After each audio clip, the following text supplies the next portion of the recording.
Nagkaroon ng matinding reaksyon mula sa ilang netizens kaugnay sa inihandang Hero's Welcome para kay Carlos Yulo, ang two-time Olympic gold medalist.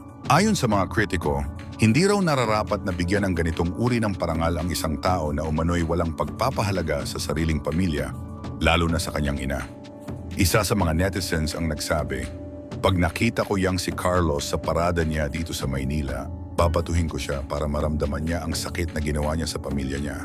May hero bang inalipusta ang nanay na nagtaguyod sa kanya? Para sa ilang netizens, ang Hero's Welcome ay para lamang sa mga taong may mabuting kalooban at respeto, lalo na sa kanilang sariling ina. Dahil dito, marami ang naghayag ng kanilang pagtutol sa pagbibigay parangal kay Yulo sa kabila ng kanyang mga tagumpay sa larangan ng sports. Habang ang iba ay nananatiling tahimik, ang mga pagtutol na ito ay patuloy na lumalakas at nagiging usap-usapan sa social media. Di pa malinaw kung paano tutugon si Yulo o ang mga opisyal ng Maynila sa mga hinaing ng publiko, ngunit tiyak na ang isyong ito ay mananatiling mainit na paksa sa mga darating na araw. Samantala, ama ni Carlos Yulo naglabas ng saloobin. Hindi maitago ni Mark Andrew Yulo ang kanyang pagkadismaya dahil sa tila patuloy na pinaniniwalaan ng tao na pera ang naging dahilan ng alitan ng mag-inang Angelica at Carlos. Ayon sa panayam, sinabi ni Mr. Yulo na ang totoong dahilan ng alitan sa pagitan ng mag-ina ay ang nobya ni Carlos na si Chloe San Jose. 6 million pa lang yung pera niya, then naging 11 million. Hindi naubos yun. Bakit namin nanakawin yan? Sabi ni Mr. Yulo.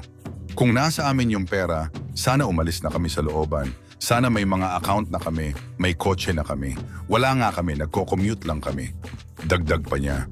Sinabi pa ni Mr. Yulo na sanay sila sa mahirap na buhay. Tila ipinahiwatig din nito na nagbago ang lahat dahil sa nagkapera na ang kanilang pamilya. Kahit wala naman kami, sanay naman kami walang pera eh. Sanay kami sa problema, sanay kami sa mga kahit ano lang ang kinakain namin. Sanay kami sa asin. Ayon pa sa kanya. Gusto ko sana yung masaya lang kami.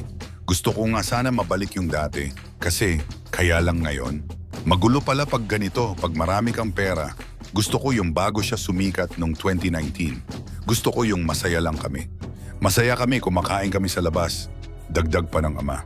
Tanging hiling lang umano ni Mr. Yulo ay makapag-bonding ang buo niyang pamilya habang hindi pa dumadating ang panahon na mag-aasawa sila. Kung ikaw ang tatanungin, sa palagay mo ba hero si Carlos Yulo?